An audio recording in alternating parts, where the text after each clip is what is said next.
Bom dia para todo mundo. Deixa eu ajeitar aqui a câmera.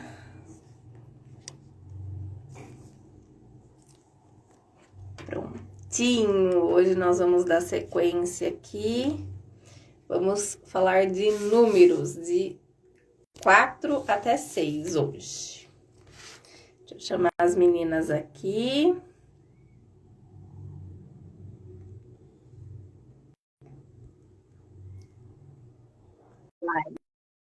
Isso, chamar a pastora Silvana. Bom dia! Bom dia, um excelente dia.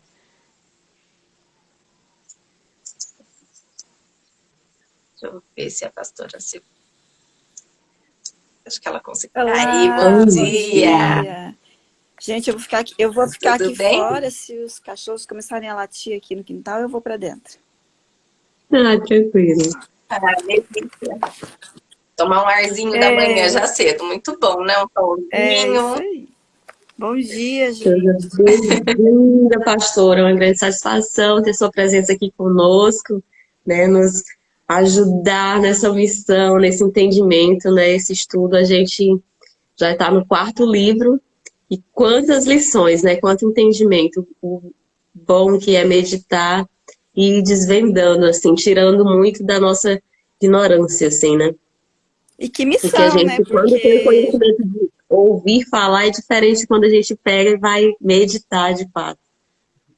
porque falar de números, êxodo, é complicado, gente. É uma missão, hein? Exige meditar, né? Exige meditar. É porque para aplicar, para que seja aplicável nos dias de hoje, né? Isso. Então a gente faz assim, muito esse espelho, né? Porque há uma diferenciação. Depois que o véu foi rasgado, houve realmente uma separação, né? Uma antes e depois de Cristo. Então tem que haver muito discernimento, muita sabedoria, né? Por isso que a gente sempre faz essa oração e pede a revelação de fato do Espírito Santo.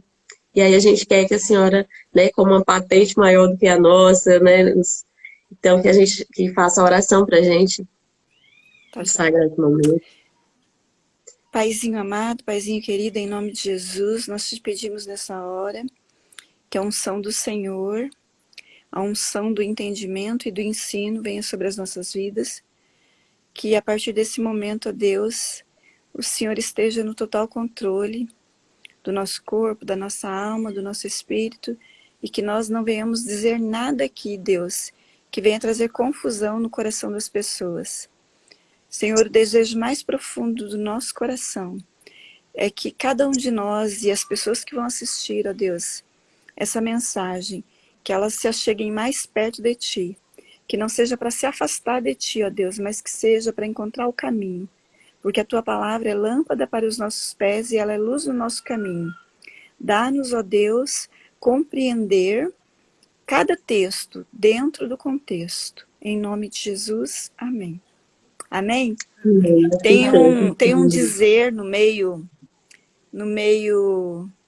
dos pastores, dos pregadores, que todo texto fora do contexto gera um pretexto para a gente fazer o que é errado. Então, que a gente possa ler, né, esse texto dentro do contexto. Vocês vão falando e eu vou... vão falando que eu vou falando aquilo que eu entendo à luz da palavra de Deus. Não sei quem é que vai conduzir a reunião aí. Vamos lá. Nós três. E o Espírito Santo, né? O Espírito Santo está conduzindo. Nós normalmente colocamos algumas partes que a gente acha mais relevantes, assim, né? E nem eu estava observando que aqui no capítulo 4 é uma grande lição do símbolo da divisão do trabalho no reino de Deus, né? Que quanto mais dons e mais ministérios vai se desenvolvendo, mais a igreja é edificada, né? Sim. O que me chamou a atenção no capítulo 4, eu anotei algumas coisas aqui, né? Que ele começa dizendo para fazer o censo, né? Olha, Disse o Senhor a Moisés, faça um recenso dos coatitas da tribo de Levi. Por quê? Porque a tribo de Levi era a tribo que era separada para cuidar do templo. Então, todas as outras tribos, elas tinham terras. A tribo de Levi, a herança deles e a porção deles era o Senhor. Era cuidar das coisas do Senhor. Daí, a direção de Deus era que Moisés e Arão fizessem um recenso e contasse todos os homens da tribo de Levi. Então, tinham várias famílias ali. E todos os homens que tinham de 30 a 50 anos, que fossem aptos para servir. Então, assim, o que me chamou a atenção é que Deus quer saber quem que está apto para servir. Porque nem todo mundo está apto para servir, né? Eu vejo muitas pessoas falando assim, eu não estou preparado. E por que não se prepara? Né? E aqui, e Deus, ele, em vários momentos da Bíblia, Deus vai deixar bem claro essa importância que Deus dá. Porque lá em Isaías, Deus também, quando Isaías tem aquela experiência no capítulo 6, Isaías vai diante de Deus e ele percebe que ele tem os lábios impuros, né? Porque até no capítulo 5, Isaías fala assim, ai do fulano, e ele fica apontando de dedo, né? Ai de quem bebe, ai do fulano, ai do ciclano. No capítulo 6 de Isaías, ele fala assim, ai de mim. Porque diante de Deus, a gente para de olhar para o defeito dos outros e olha para a gente mesmo. Ele fala, ai de mim, porque eu tenho lábios impuros. E aí, quando ele confessa o pecado dele, que o anjo toca a boca dele ali, e a boca dele é purificada, depois que ele está preparado, porque no capítulo 5 ele fazia a obra sem estar preparado, com os lábios impuros. Quando ele estava preparado, aí ele ouve a voz, uma voz do céu dizendo, a quem enviarei? A quem enviaremos? Né? E aí ele fala, agora envia-me a mim. Você vê que ele fala assim, envia-me a mim. Então é uma forma dele reforçar, envia-me a mim mesmo, porque agora eu estou preparado. E aqui em Números 4, Deus pede para contar todos os homens e separar aqueles que estão preparados. E engraçado não, assim, o que me chama a atenção, que esses homens, eles têm entre 30 e 50 anos. Eram homens que realmente eram pessoas maduras, né? Fortes, né? Saudáveis, uma vida, né? Uma vitalidade ali. Eram pessoas de posição. Porque na velha aliança, por que Jesus, ele começou o ministério dele com 30? Porque na velha aliança, quando uma pessoa até 30 anos cometesse um erro, os responsáveis eram seus pais. Então, se Jesus... É como se fosse a maioridade era a partir dos 30, né? E hoje a gente vê que a nossa maturidade emocional, de percepção, é quando a gente tem uns 30. Tem a nossa vida antes e depois, né? Parece que a nossa... É como se amadurecesse mesmo. A gente tivesse entendimento, os olhos, a visão fosse diferenciada, né? Eu fiz neuropsicopedagogia, né? E um dos nossos professores, ele sempre falava, né? Porque daí a gente nós estudamos o amadurecimento do cérebro, né? Desenvolvimento cognitivo. E aí, o que acontece? O cérebro, ele começa a ser amadurecido de trás para frente. E aqui na frente é onde está o quê? O lobo frontal, capacidade de decisão, controle inibitório, né? Então, as suas decisões, precisa haver um amadurecimento dessa área do cérebro. E isso acontece, né, a partir dos 21, que começa, a gente fala a idade do juízo, né? Que começa esse amadurecimento e ele vai. E há quem diga que até os 30 anos o cérebro está sendo amadurecido. Então, para trabalhar na casa do Senhor, aqui, ele tinha esse requisito, né? Dessa idade. Trazendo para os dias de hoje, né? Porque a gente sabe que hoje as crianças estão amadurecendo cada vez mais cedo. Por conta do quê? Aceleração. Muito conhecimento. Então, muito conhecimento e nós estamos amadurecendo cada vez mais. E outra coisa, nos dias de hoje, por que Jesus falou assim, olha, quem crê em mim fará as mesmas obras que eu e outras maiores? Por quê, gente? Será que é porque nós temos mais capacitação que Jesus? Não. Sabe por quê? Porque no tempo de Jesus, as pessoas, o Espírito Santo visitava e voltava, visitava e voltava. O fulano lá foi visitado pelo Espírito Santo e o Espírito Santo voltava. Depois de Jesus, por que ele falou assim, olha, vocês vão conseguir fazer obras maiores? Quem crê, né? Aí, porque hoje nós somos morada do Espírito Santo. Então, Dá discernimento, a isso sabedoria, né? Toda o meu qualidade. filho mais novinho, com 6 anos, ele estava orando em um culto de avivamento, e ele caiu na unção e ele foi batizado no Espírito Santo com 6 anos e começou a falar em línguas. Com 14 anos, ele tinha lido a Bíblia de capa a capa. Com 22 anos, 23, ele já foi ungido pastor. Então, esse preparo está acelerado, porque Deus, quanto mais passa o tempo, Deus ele tem pressa, né? Então, isso me chamou muita atenção aqui. Por que as E pessoas... hoje a gente, falando, né, do batismo dele no Espírito Santo aos 6, hoje a gente vê que realmente não há mais essa diferenciação assim, né? A gente vê crianças que ministram lindamente, a palavra vai mesmo, ela acerta, né? É poderoso. Sim, sim. E o incrível é que Deus manda contar. Quando você vai ver em Números, no começo do livro, Deus pede para contar quem está preparado para a guerra, né? E Sim. aqui Deus manda contar quem está preparado para servi-lo. E por que que muitas vezes a gente fica perdido, né? Dentro do nosso chamado. Porque aqui ele fala de 3 famílias, né?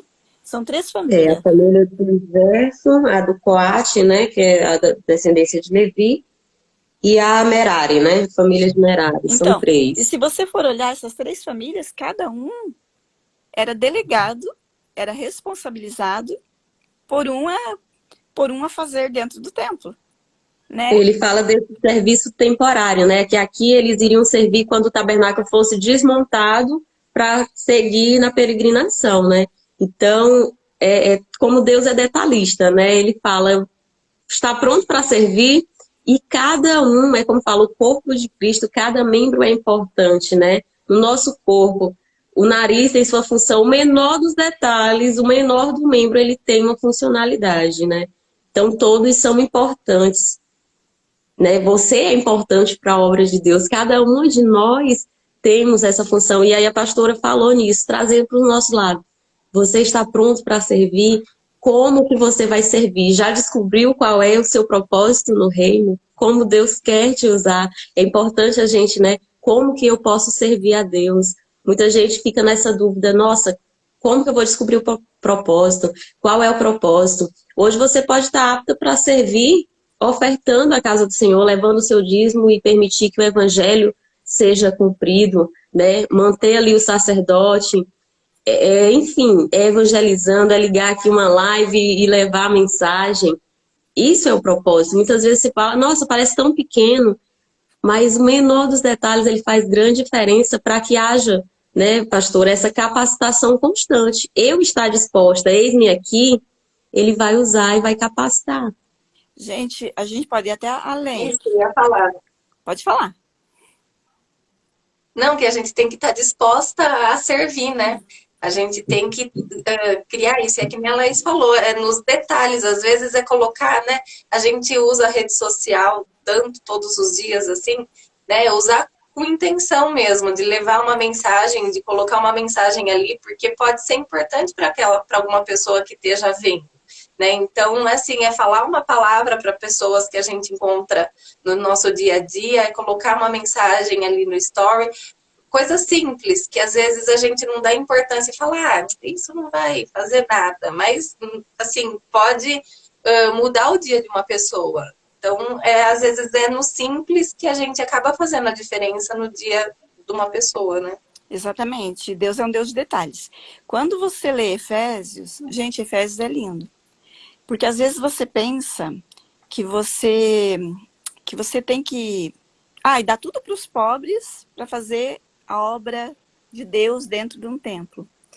Mas Jesus, ele convergiu todas as coisas para ele. Então, todas as coisas estão voltando para Deus. Então, eu posso servir a Deus. Houve um tempo, e eu me lembro que eu nasci nesse templo, e nesse templo também. Porque eu lembro quando eu era criança, que os meus pais iam para a igreja, por exemplo, assim, colocar uma bateria no altar da igreja, nem pensar, era pecado. Uma guitarra, uma bateria, sabe? Então, Instrumento musical, né? hoje a gente já sabe que não. A gente sabe que Deus convergiu para ele todas as coisas. Então, eu posso servir a Deus, gente, em qualquer esfera da sociedade. Em qualquer esfera. Eu posso servir a Deus através da música, através da dança, através do teatro. Eu posso servir a Deus através da culinária. Eu posso servir a Deus através da moda. É aquilo que queima no teu coração. Porque aqui Deus foi muito específico. Tal família vai trabalhar cuidando do azeite. Tal família vai trabalhar montando e desmontando o tabernáculo. Tal família vai tirar a cinza do altar.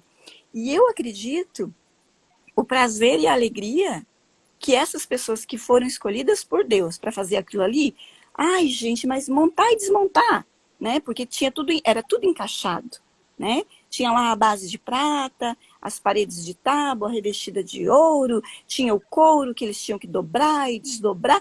Gente, era muito detalhe. Mas eu acredito que essas pessoas que foram escolhidas para fazer aquilo ali, elas viam sentido naquilo.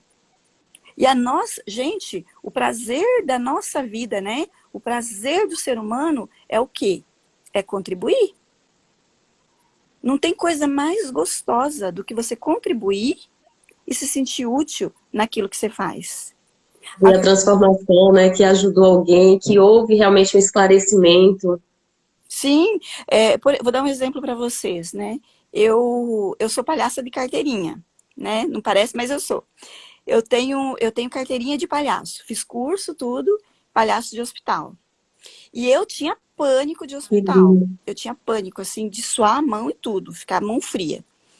E aí eu juntei. Imagina uma pastora que tem medo de entrar no hospital. Eu deixava os irmãos chegar tudo em casa para ir visitar. E aí eu juntei uma coisa que eu tinha pânico com uma coisa que eu amava, que é a arte da palhaçaria. Então, eu me lembro assim que no começo eu saía de casa suando frio. E quando eu entrava lá e eu conseguia levar uma palavra, às vezes até uma brincadeira, uma piada, uma historinha, e falar de Jesus, gente, quando você contribui com aquilo que Deus colocou no teu coração, meu Deus, como que é gostoso. Então, muitas pessoas não estão servindo a Deus hoje porque não se encontraram, não se acharam. Elas pensam que elas não foram contadas por Deus. E aqui, todas as famílias de Levi, aqui no caso Levi, né? A família de Levi, que eram os levitas, todas as famílias foram contadas. Então, todos nós fomos contados por Deus para fazer algo específico para Deus. E quando a gente entrar dentro do nosso chamado, a gente vai ter prazer. E falando aqui do cérebro, né, dessa questão de maturidade, a gente aqui falando, quando a gente serve, quando a gente vê o bem que a gente faz, o nosso corpo produz substâncias que nos dão ânimo, que faz com que a gente tenha mais vontade de fazer isso. É como se fosse algo... Enfim, ele restaura, né? É uma substância que te dá vigor, te dá saúde. É muito interessante. O nosso corpo ele é muito inteligente, né? A gente tem essa satisfação por isso, porque o cérebro vai produzir uma substância, né, de prazer, de satisfação. Exatamente. Tem 3 substâncias que a gente até precisa, mas não em excesso. Toda vez que você se estressa demais, que você está com medo, né? O teu cérebro produz adrenalina, noradrenalina e cortisol. Só que esses hormônios em excesso, que é o hormônio da guerra, do estresse, em excesso, ele inflama o corpo. É por isso que a gente tem que dormir, né? Toda noite a gente tem que dormir bem. Gente, aqui na praia, eu vou te contar. E aqui tem bastante árvore aqui em volta. De vez em quando vocês iam passando um pernilonguinho aqui.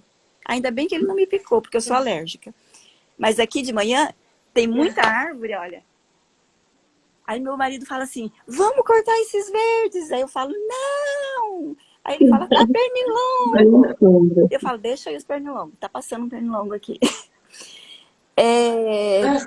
Olha só, a gente precisa descansar. A gente precisa dormir. Por quê? Porque nessa hora do sono fisiológico, os nossos hormônios, eles se equilibram, né? E tem essa questão também, né? É você dormir, é você fazer o que ama. Quando você faz, por exemplo, assim, ó, eu entrava no hospital e eu entrava, né, aflita, por quê? Porque eu tinha medo do hospital. Mas quando eu chegava lá e eu fazia algo que eu amava muito, gente, o meu corpo, o meu cérebro, ele liberava ocitocina, né, por causa do abraço, Descansa do prazer, né? dopamina, porque a dopamina, ela faz o quê? Toda vez que você consegue ticar algo, realizar algo, o teu cérebro, ele produz dopamina.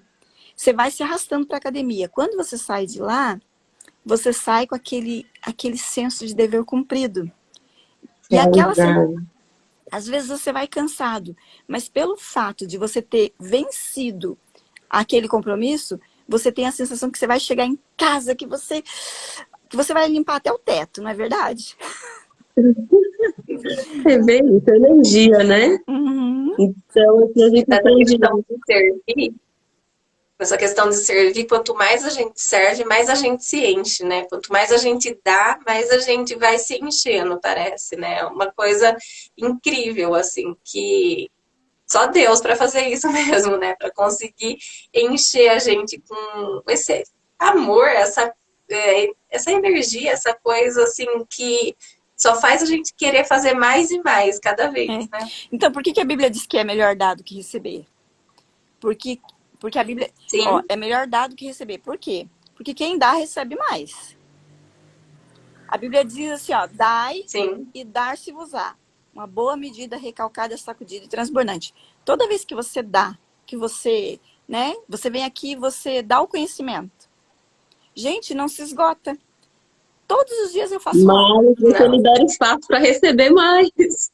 É poderoso. Tem pessoas que falam assim, ai, como que você consegue todo dia ter uma palavra diferente para ministrar? Quanto mais eu dou, mais eu recebo. Mais eu dou, mais eu recebo. Tá fluindo, né? Tá fluindo. E gente, o quanto a gente aprende. Deixa eu falar uma coisa. Deixa eu só falar uma coisa. A gente ainda tem mais 2 capítulos, né? E eu vou ter que sair exatamente 8 horas, que eu tenho uma reunião online. 8 horas. E eu também estou indo para a igreja, 8 horas. Então vamos para o então capítulo... vai dar certo. Vamos para o capítulo 2, então?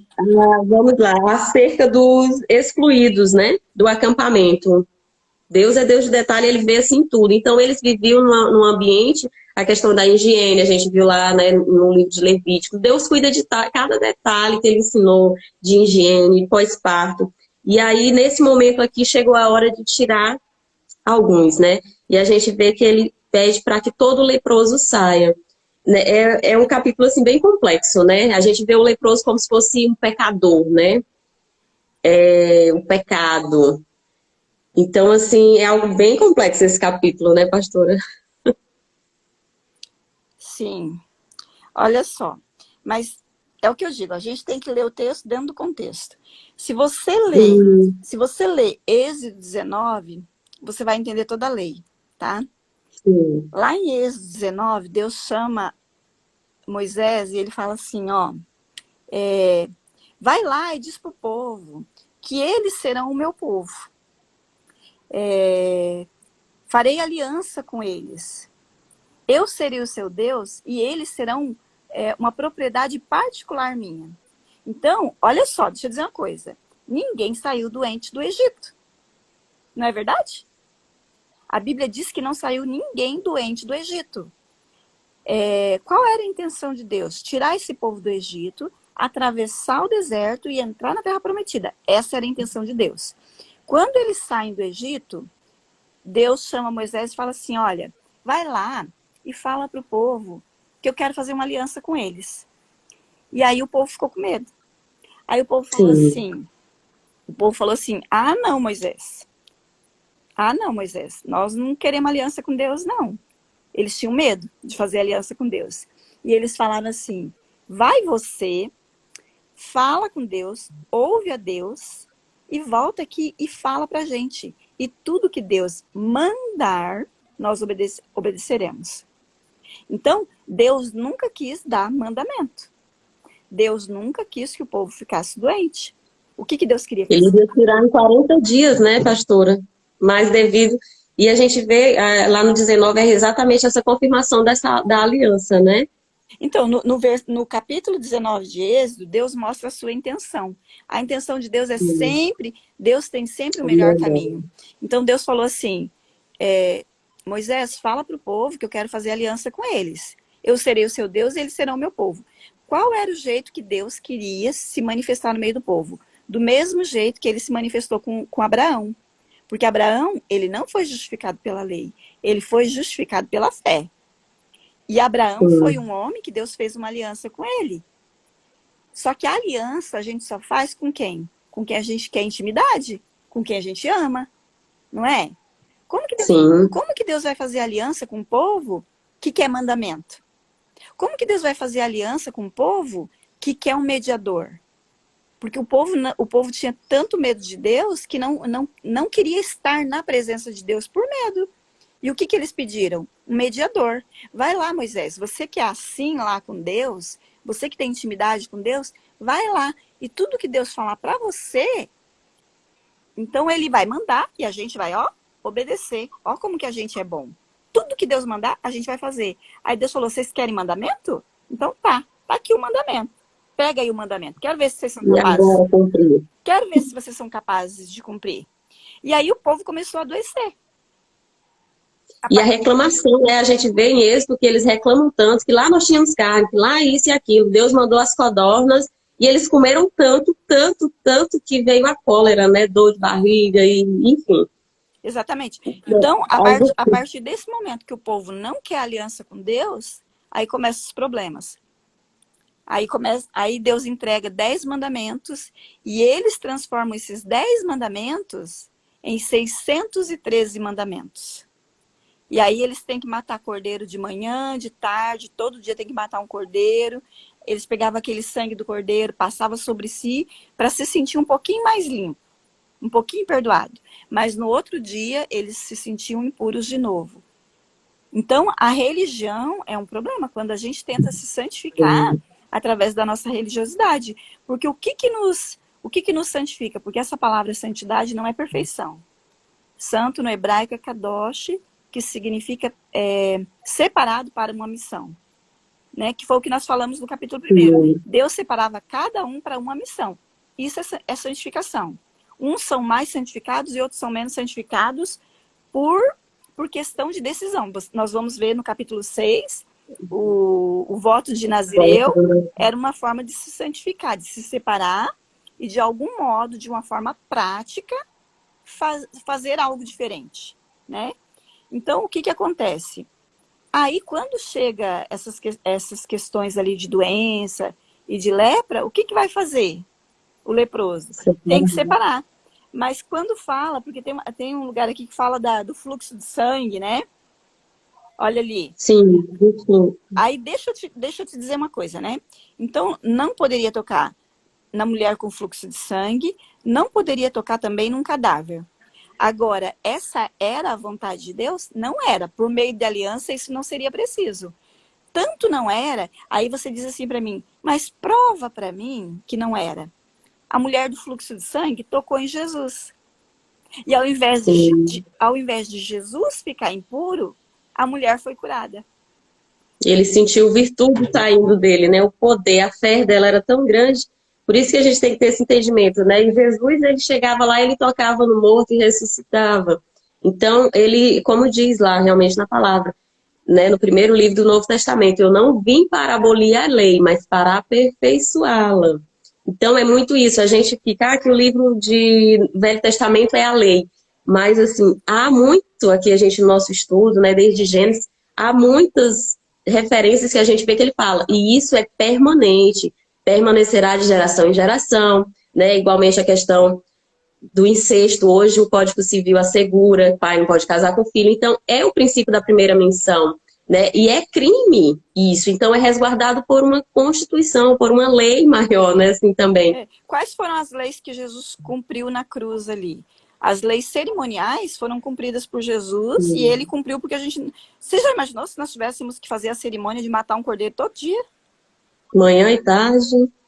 E temos hoje o dever das orações, né? Estar em constante vigilância. Então, existem leis que são cerimoniais e existem leis que são morais. E as leis morais, né, de não, Essas de são não perfeitas, né? adulterar, de não adulterar, de não matar, de não roubar, isso aí são leis Inclusive, morais.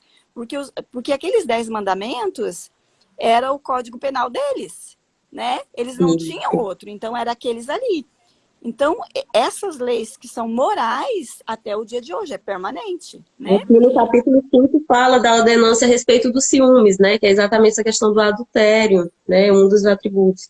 Quando o espírito de ciúme se manifestava no esposo, né? Então, mas o que eles faziam aqui nesse tempo? Não é como nos dias de hoje, que o homem tem ciúme, o que ele faz? Muitos até, né? A gente vê um caso de violência, de até Violência. chegar a matar. Nesse tempo aqui, não. O que eles faziam? Eles pegavam o homem que estava com o coração entristecido, que achava que a mulher tinha adulterado, ele levava para Deus, né? E é tão lindo que aqui fala da indenização da ofensa. Que sempre que alguém prejudicasse alguém, que alguém fosse ofendido, a pessoa que prejudicou alguém teria que indenizar essa pessoa. E isso a gente pode trazer para os dias de hoje. Porque tem gente que ofende, que machuca, e olha para você e fala assim, desculpa, né? Ou me perdoa. Mas amanhã está fazendo tudo de novo. E muitas vezes faz tudo de novo, por quê? Porque não restituiu. Então, Laís... Não houve um arrependimento sincero. A restituição é uma forma de confessar e manifestar na prática o arrependimento, né? E a gente vê em Zaqueu, né? Essa atitude lá no Novo Testamento. Exato. Que ele A confessou, se justificação e o arrependeu. perdão, né? Deus nos perdoa. Mas diante do quê? Do arrependimento. A palavra arrepender significa pender para trás. Arrepender, literalmente. Arrepender é arrepender. Você está indo numa direção, agindo de um jeito. Quando você arrepende, você pende para outra direção. Você toma um outro caminho. Porque se eu ofendo a Su, ou você, e o tempo todo eu falo, me perdoa, me desculpa, mas no outro dia eu estou agindo do mesmo jeito? Não. E de alguma maneira, é muito importante que eu restitua. Ou com uma mensagem, ou até mesmo com um presente. Fala assim, olha... Quando a gente faz com o marido, né? Imagina a gente disse algo na ira com o marido. Como que eu vou restituí-lo? Me desculpe. Preparar um bom jantar, né? Um momento ali especial, algo que, né? Seria essa forma de restituição, né, pastora? Como amiga, me desculpa, é oferecer um presente, né? Seria essa a forma de restituir. E eu acredito, assim, que a gente tem que pedir perdão até pela nossa omissão. Porque nesse tempo aqui de isolamento, a gente se aproximou de quem está longe e a gente se distanciou de quem está perto. Né? Então, e Levítico fala, né, que são os pecados ocultos, que a gente tem que estar realmente em constante consagração, porque há situações, coisas que a gente diz que de repente magoa alguém e fica no oculto, né? Situações que a gente faz e não percebe, essa omissão, né? Exatamente. Isso mesmo. A gente tem que sempre estar atento com os nossos relacionamentos, né? Com o estilo de vida que a gente leva, como que a gente age, né? A gente tem que estar atento o tempo todo nas decisões que a gente toma no dia a dia, porque com as palavras que a gente diz, porque as palavras têm um poder muito maior do que a gente pode imaginar, né? Então, assim, a gente tem que estar atento a tudo isso, porque pode magoar muito, né? E realmente a gente tem que se arrepender de todo o coração para que haja esse arrependimento mesmo, para que a gente possa ser perdoado pela outra pessoa que a gente de alguma maneira ofendeu e por Deus também, né? Então essas aflições que acabam acontecendo no dia a dia, elas só podem ser restauradas através da oração, da gente estar em contato com Deus, estar na intimidade ali com Ele, pedir o perdão, e para as pessoas também que a gente acaba fazendo alguma coisa no dia a dia, ter essa humildade de pedir perdão e né, restituir de alguma maneira isso, porque muitas pessoas, às vezes, por orgulho, não têm a capacidade, vamos dizer assim, né, de ir até a pessoa e pedir perdão. E o perdão é uma coisa muito linda, né? Ele acaba deixando a pessoa leve e a outra também, né? Então, assim, a gente acaba se sentindo muito bem depois que a gente pede o perdão e vai resolver a situação, Gente, eu né? quero falar um negócio disso que você falou. Você falou, né, que não é só o outro, é você. Tanto que aqui ele fala assim, né, que se a pessoa que foi ofendida, que foi prejudicada, morreu, e se não tem nenhum parente para receber a indenização, aquela pessoa que ofendeu e que causou o mal, ele teria que pegar aquela indenização e levar lá para o sacerdote, porque Deus iria receber.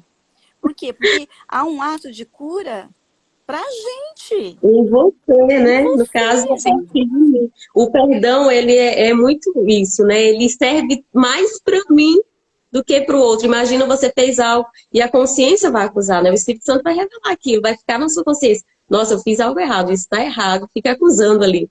E aí, quando você libera esse perdão, você fica livre, é libertador, né? Então, é uma forma, na prática, de você agir. Se não tem a pessoa, não tem um parente, é uma forma de restituir. Então, você leva essa oferta ao Senhor. Eu até ouvi da senhora, pastora, eu creio que foi uma senhora que eu ouvi esse testemunho, de um pastor que se converteu, que ele fez algo errado na adolescência, né, em um posto de combustível. Foi da senhora que eu ouvi essa história? Continua. Ou não? Nossa, eu já falei tanta coisa que eu não sei. Continua falando. E havia um adolescente, né, ele foi lá e fez um assalto no posto de combustível. Então, ele se converteu e no processo de conversão, buscando o entendimento da palavra, ele chegou a esse entendimento. E aí ele voltou, sendo pastor, ele voltou nesse determinado posto, pediu desculpa, né, confessou essa falha lá no posto de combustível. E assim, uma atitude nobre, né? Então aqui foi realmente se arrepender de fato. Ele foi lá de alguma forma. Então ele se liberou profundamente disso, que eu sei que atormentava a vida dele. Nossa, eu já fiz um assalto, né, e tal. Então foi algo que ele liberou. Aquilo serviu mais para ele do que até para o dono do posto, que já nem lembrava mais, ou que de repente quantos passaram ali, né? Mas aquele perdão, ele aliviou a mente dele, a vida dele, né?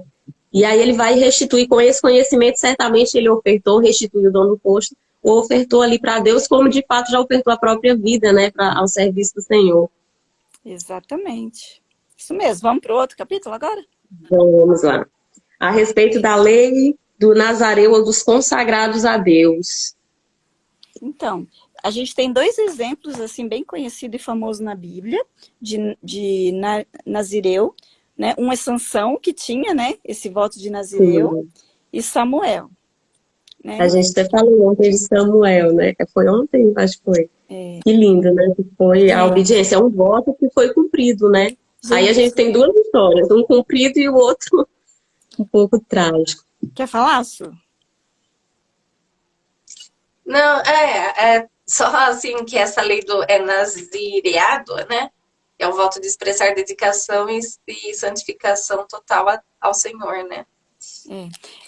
É isso daí que quer dizer essa lei, né? E lembrando que santidade não é perfeição, gente. Ah, mas Jesus era santo, ele não era perfeito? Era, Jesus era santo e perfeito. Mas santidade significa separado para uma missão. Separado em que sentido?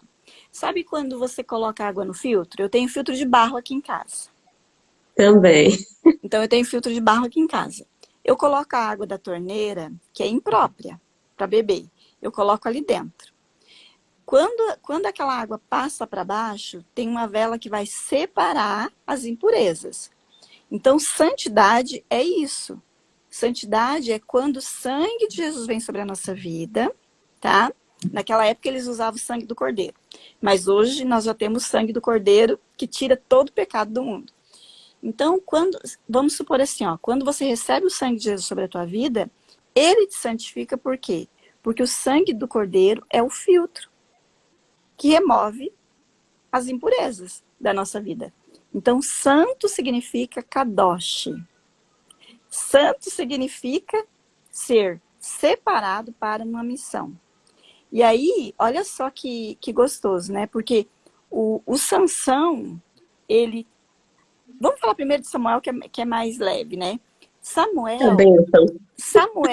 Samuel, ele pregava até antes de nascer. Por quê? Porque Samuel pregava antes de nascer. Porque a Bíblia diz que Deus cerrou a madre da mãe dele por um tempo. E ela ficava desesperada, porque ela era estéril.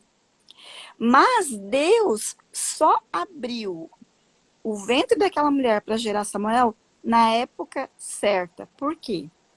Porque Samuel vai nascer bem no finalzinho do tempo de Juízes. Sansão, ele foi um nazireu do tempo de Juízes. A história de Sansão está lá em Juízes.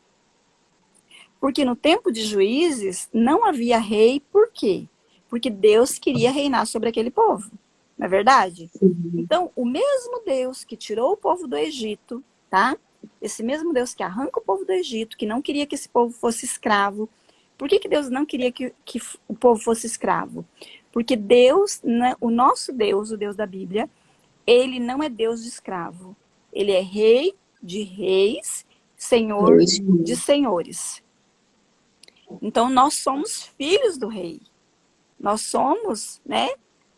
Princesas do reino, devemos governar também, né? Porque quando tem... Esse texto fala, né, que ele é senhor, com letra maiúscula, de senhores que somos nós, né? Governantes. E esse mesmo Deus que arrancou o povo de Egito, de que maneira que Deus tirou o povo de Egito? Ninguém estava doente, não havia doença no meio do povo, e eles saíram trazendo muito ouro, prata, bronze, muitas riquezas. Então, como que Deus tira o povo de lá, da escravidão? Com saúde e muito próspero em todas as esferas. Se o povo tivesse aceitado a aliança de Êxodo 19, provavelmente esse povo seria como Deus foi com Abraão, que não havia lei. Abraão viveu 400 anos antes da lei. Tá? Então, a gente está embaixo da dependência do Senhor, né, pastora? É seguir realmente o seu direcionamento. Quando a gente está na dependência do Senhor, até algum lugar que a gente vai, a gente sente assim, esse direcionamento. Não, não vai, ou faz isso, ou não faz. É algo assim que o Espírito Santo está revelando, né? É estar nessa dependência do Senhor. O que diz Gálatas 2,16? Né? Se alguém puder até digitar. Diz que pela lei ninguém será justificado. Gente, o que Deus fez ali? Deus, ele amava tanto esse povo, tanto, que ele queria casar com esse povo. Deus queria fazer aliança com o povo. Você só faz aliança com quem você ama e quer intimidade. Relacionamento. Deus não queria uma religião. Deus queria relacionamento. A Bíblia diz que Deus falou assim, ó, eu farei desse povo reino e sacerdote. Você sabia que todo povo seria sacerdote? Não só a família de... Deus não queria uma família de sacerdote. Porque só a família de Levi era sacerdote na religião e poderia chegar até a arca. Deus nunca quis isso. Deus colocou a arca no meio do povo porque a intenção dele é fazer de todos reis e sacerdotes. Mas a gente vê que nós que atrapalhamos o plano, né? O plano estava perfeito, ele teve que rasgar porque nós atrapalhamos. Deus ama tanto.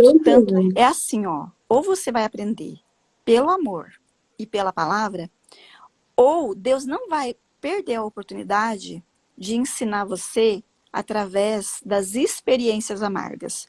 O povo teve que amargar todo esse tempo, esses 40 anos de deserto, né? E esses 2000 anos antes de Cristo, né? Porque poderoso, porque assim, falou, olha só. Ou aprender pelo amor ou pelas experiências amargas. Que poderoso isso.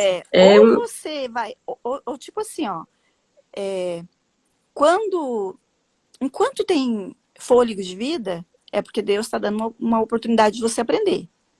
Se você acordou hoje, abriu o teu olho, está respirando, Deus está dando para você uma oportunidade de aprender. E você tem duas oportunidades. Ou você aprende pela Bíblia, pela palavra, com aliança e relacionamento. Por exemplo desses homens aqui, né? Ou relacionamento. Você tem que se relacionar. Não adianta você também conhecer a Deus só de ouvir falar pela experiência dos outros. Porque Jó conheceu. Amanhã na live a gente vai falar sobre isso. Jó, ele era um religioso perfeito. Ele estava lá sempre diante de Deus fazendo sacrifício. O que adiantava aquilo? Não adiantava nada, porque ele perdeu tudo pela religião. Ele diz, né? Eu conhecia de ouvir falar e agora eu te vejo de verdade, Não né? adianta, O não final. adianta você... Gente, quando Deus falou assim, eu quero fazer aliança com o povo, ele estava dizendo que ele queria intimidade conosco. Porque as nossas conquistas que a gente vai ter é através do quê? Do andar com Deus, do relacionamento com Deus. E no tempo de Juízes, o que eles pensavam? Eles acreditaram que Deus foi poderoso para tirar do Egito, para atravessar o deserto, mas eles não acreditavam que Deus era poderoso para reinar na terra. E aí eles começavam a trazer deuses. E quando você lê e estuda Juízes, você vai ver que de vez em quando o livro de Juízes vai dizer assim, e cada um andava segundo o seu parecer. Cada um fazia o que dava na cabeça. Ou seja, cada um fazia o que dava na telha. Por quê? Porque eles não recorriam a Deus como rei. E aí... Isso é perigoso, né? Essa intimidade também só vai aumentando quanto mais a gente busca, mais essa intimidade vai aumentando, né? Então, assim, é o que a gente estava falando ali, de a gente sentir o que o Espírito Santo está dizendo que a gente deve fazer, é só nessa intimidade. Quanto mais a gente obedece o que a gente está sentindo no coração, mais Deus vai mostrando para a gente o que a gente deve fazer. Porque se a gente não der atenção, não der ouvidos, vem aquela voz, assim, do que a gente deve fazer, a gente descarta, não deve ser isso, não vou fazer e segue com a vida, a gente não vai tendo essas experiências, essa intimidade com Deus, né? Então, quanto mais relacionamento a gente tem, mais isso vai aumentando. E essa questão do amor e de aprender com as coisas amargas que você disse, meu pai sempre dizia assim, ou a gente aprende com o amor ou na dor. Então, ele sempre falava, você escolhe, ou você aprende no amor ou na dor, não tem outro jeito de aprender as coisas. Porque foi assim, ó, Deus falou assim, ó, eu quero ter aliança com vocês, eu quero relacionamento. Aí eles falaram, não, a gente quer mandamento, manda aí que a gente faz, como se fosse possível. Fazer... E esse jugo é pesado, né? Por isso que Jesus diz, venham a mim os que estáis cansados e oprimidos, se o meu fardo é leve, né? Então a lei, ela tem muito esse peso, né? E hoje a gente sabe que no livre-arbítrio há pessoas que vivem totalmente, né? Querem viver assim a lei ao pé. E Deus vai julgar pela lei, né? Conforme você quer. Você quer estar na graça ou você quer na lei? Né? É o livre-arbítrio. E trazendo para os nossos dias de hoje, como que é essa separação? Né? O que a gente pode fazer para separar?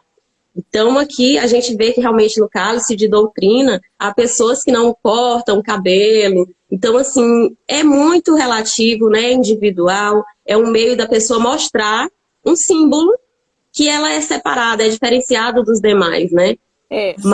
Só que ali fala assim, né? Que esse símbolo de separação será um sinal para Deus, não é para os outros, é para Deus. É para Deus. Então é muito individual, conforme lhe convenha. Tudo lhe é permitido, nem tudo convém. Hoje, como que eu faço a separação de que eu estou consagrando a Deus? Imagina na nossa prática, o meu filho, eu tenho esse discernimento de separar ele, de assistir alguns desenhos, de não estar assistindo, vendo noticiários. Exato. Então, essa é uma consagração que a gente deve fazer diariamente, é um símbolo de separação, né? De estar ali edificando a vida dos filhos, de ter controle do que ele está vendo no celular, porque o mundo é uma porta, tá aí, a internet é uma porta, um acesso aberto, livre. Então, é isso que a gente tem que buscar consagrar, separar a nossa casa, os lugares que a gente anda. Então, é uma forma da gente demonstrar o símbolo. Ontem, a questão das vestes também, isso é importante, né? Como que eu vou vestir a minha filha ou o meu filho? Né? A gente vê, ontem a gente foi jantar fora e tinha uma mãe com uma menina vestida como uma princesa. Então, assim, o que a gente veste, ele comunica. E tinha muitas outras menininhas vestidas como adultas. Então, aquilo se destaca. Como você veste sua filha, vai se destacar. A vestimenta é uma comunicação. Se eu vestir minha filha de uma forma, como a gente fala, né, tradicionalmente, como uma piriguetezinha, realmente vai despertar o olhar de um promíscuo, né? De homens. Então, assim, a gente tem que ter essa atenção, como que eu vou separar minha filha, minha casa. Se você vestir ela como princesa, ela vai comunicar e vai chamar a atenção de admiração. Quem vai olhar para ela é um príncipe. E esses hábitos que a gente instala na infância, eles vão ser elevados ao longo da vida. Ela vai ter o hábito de usar vestidos, ela vai crescer, né, querendo colocar esses lacinhos. Então, a forma que ela vai vestir, ela vai atrair o olhar de um príncipe. Se ela fosse vestir de outra forma, ela vai atrair a atenção de pessoas que não têm nada a ver. Então, como isso é importante. E aí eu observei, a mãe estava com uma tiara com um lação, assim, e a meninazinha como uma princesa. Então, assim, a gente olha e vê. Eu digo, são separadas. Essa mulher é cristã, né? Porque ela estava bem vestida, a filha como uma princesa. E ela, como um espelho, que a gente é espelho dos filhos, eu imaginei, se essa mulher não tivesse essa filhinha, ela não estaria com essa tiara e esse lação desse tamanho na cabeça. Por que que ela faz isso? Para a filha espelhar ela e querer deixar e também estar. Ah, eu tô com laço porque minha mãe também está. E eu olho, observando aquilo, eu digo, que ensino? Porque eu sou mãe de menino, mas eu estou me consagrando, né, esperando a Deus para realmente ter filho. E assim, no meu desejo é uma menina, mas seja feita a vontade de Deus, né? E aí isso chama a atenção. E eu olhei, eu já modelei aquilo. Eu digo, quando tiver uma menina, tem coisas que a gente tem que fazer que é para ser o espelho, né? Então, é essas coisas que a gente tem sim que fazer a separação. Aqui a gente vê que o voto de Nazareu é algo mais complexo, não beber vinho, não passar o corte na navalha. Mas assim, hoje a navalha pode ser um desenho que seu filho está assistindo que vai, detonar a mente dele, sabe? O que ele veste. Então, assim, a gente viu nos capítulos anteriores que o voto ele não deve ser feito por emoção, né? Uhum. Porque Você imagina que sabe, quando você promete algo e não cumpre, tem olha, que pagar uma pensão maior. eu vivi debaixo da lei, porque quando eu nasci, meus pais eram era adventista, né? Então a lei é Ó, forte. como que eu me libertei da lei? Porque eu não quero viver pela lei. Como que É, eu me libertei? Eu peguei Gálatas, a carta aos Gálatas, eu li 50 vezes, uma atrás da outra. buscando revelação. Tipo assim, de manhã eu pegava Gálatas e lia. Quanto eu conseguia. Daí eu fazia o que eu tinha que fazer, meus afazeres. Perto ali, à tarde, eu lia de novo. E eu li 50 vezes. Por quê? Meditando. Porque Gálatas vai dizer que ninguém será justificado pela lei, que você só vai ser justificado espiritualmente pela graça, mediante a fé. Isso não vem de Deus, porque a fé só vem por ouvir a palavra de Deus. Outra coisa, o apóstolo Paulo, porque quando Paulo começou a pregar, tinha muitas pessoas religiosas ainda, que praticava as cerimônias. Então tinha gente que comia carne, tinha gente que não comia carne. Para acabar com a briga, o que ele falou? Gente, quem come, come para o Senhor. Quem não come, não come para o Senhor. Então, quem come carne não critica quem não come. E quem não come não critica quem come. Então, eu vejo muito isso. Se você acha que você tem que tapar até o teu pulso, tapa. Mas se você usa uma alcinha, não critica. Por quê? Porque a pessoa que usa, de repente, um adorno como esse, está fazendo para o Senhor. Até porque a gente tem que, sabe, assim, eu vejo na religiosidade, assim, das leis, aquela uma que é ausente de Deus, eu vejo muita tirania, sabe? Porque lá no tempo da lei, quando se o filho fosse rebelde, aquela família tinha que entregar no meio da congregação para todas as famílias apedrejar. Tinha que lançar pedra, né? Mas a Bíblia também diz que a pedra, quem que é a pedra? A pedra é Jesus Cristo. E aí, só que, gente, a lei é um negócio assim, porque Deus vinha e falava como um trovão. E os homens não entendiam direito. Eles achavam que quando um filho errasse, era para colocar no meio do arraial e tacar pedra. Só que Paulo, cheio do Espírito Santo, vai dizer, gente, a pedra era Cristo. Não era para apedrejar com pedra. Porque a pedra na cabeça deles era um objeto de ferir e de matar. Mas Paulo, ele tem a revelação, ele fala, gente, era para ministrar Cristo na vida desses jovens. Tanto é que a mulher do fluxo de sangue, se fosse pela lei, Jesus ficaria impuro. Mas pela lei do amor e da vida, quando Jesus toca nela, ela é curada. Quando Jesus toca no morto, era para Jesus ficar impuro. Mas ao invés daquele mal fazer mal para Jesus, a vida de Deus era tão presente em Jesus que quando ele tocava no morto, o morto ressuscitava. Então, assim, eu acredito, sabe, que diante de tudo que nós vimos aqui, a gente tem que voltar em Êxodo 19 e entender que Deus nunca quis estabelecer uma religião e um mandamento. Mas Deus, se você não aprende pelo amor, Deus queria ensinar por meio da aliança. Deus queria que todo mundo fosse reino e sacerdote. Deus queria andar junto com o povo não quis. Aí Deus falou, toma uma lei, mas aí tem uma pegadinha. Por quê? Porque qual é o primeiro mandamento? Qual que é o primeiro? Amar a Deus sobre todas as coisas. Pronto. Deus falou, tá bom então, vocês não querem relacionamento? Eu vou dar uma lei, vocês vão fazer? Então o primeiro mandamento é o quê? Me amar. De todo coração, de todo entendimento. Ó, a Gisele compartilhou, que maneira mais deliciosa de aprender as escrituras. É assim, né, bem espontâneo e ter essa reflexão, como a pastora falou, colocar no contexto mesmo, assim, de fato, e como é revelador, né, como o Espírito Santo direciona para que a gente possa. Então, é realmente isso, né, ter essa consciência e se livrar de cálice de religiosidade, né, pastora, é deixar o Espírito lhe conduzir, falar o que você deve fazer, qual é o voto de separação que você deve fazer para que mostre que você está ali separado para servir ao Senhor, né, não vai ser um adorno, como você falou, não é isso que vai realmente te diferenciar como uma princesa do reino, né? Como um príncipe lá do reino. Então, que a gente tenha esse discernimento e saiba ter essa condução para servir, para orientar os nossos filhos, né? Para ser exemplo, porque como a gente aprende quando tem filho, né? A minha vida antes e depois dos filhos, porque a gente tem um dever muito sério de ser o exemplo. Então, isso molda demais o caráter da gente instintivamente. E quando a gente está buscando a Deus, meditando na palavra, o quanto de direcionamento, de aprendizado a gente vai ter para colocar em prática, né? Então, que essas lições possam ser aplicáveis na nossa vida, né? Que a gente se separe de notícias que não convêm, que a gente separe os nossos filhos para ver desenhos edificantes. Então, é essa consagração diária mesmo, que a gente deve fazer. Que a gente possa aprender pelo amor, né? Pelo relacionamento. Relação com Deus todos os dias.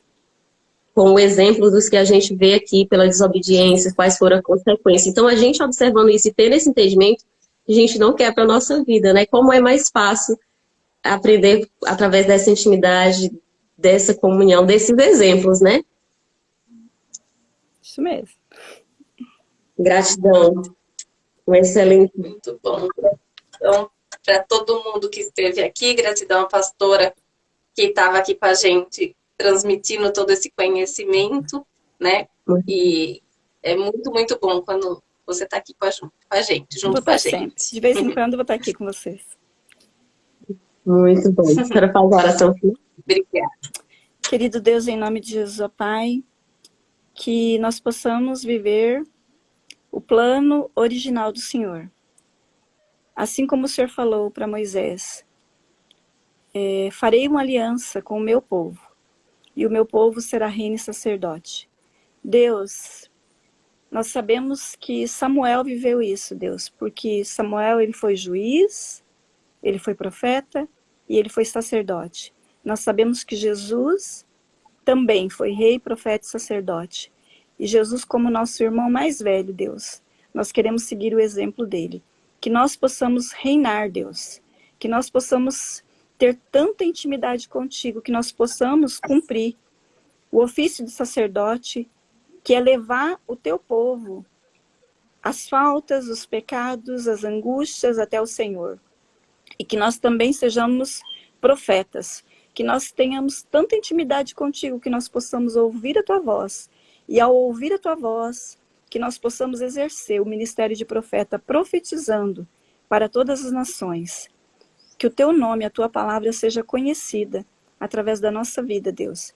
Que essa santidade, ó Deus, não seja somente aparente e religiosa, mas que verdadeiramente, essa santidade, Deus, que nós possamos viver a santificação, que nós possamos, cada um de nós, ser santificados e separados, quer seja para a música, para a dança, para o teatro, para a pregação, quer seja, ó Deus, para a construção civil, a advocacia, medicina. Senhor, não importa, o Senhor está chamando todos e o Senhor capacita todos para realizar uma grande obra para o Senhor. Que dentro do nosso chamado e do nosso ministério, dentro da nossa área de convergência, nós possamos glorificar o teu nome e viver sempre intimamente relacionados contigo, Deus. A tua palavra diz que o ramo que está ligado na videira é esse que frutifica. E é essa relação que nós queremos ter contigo para frutificar. Em nome de Jesus, amém e amém. Amém. Amém, amada? Gente, estou saindo correndo. Amém. Tchau, tchau. Obrigada. Obrigada. Tchau, Su. Bom domingo. Obrigada.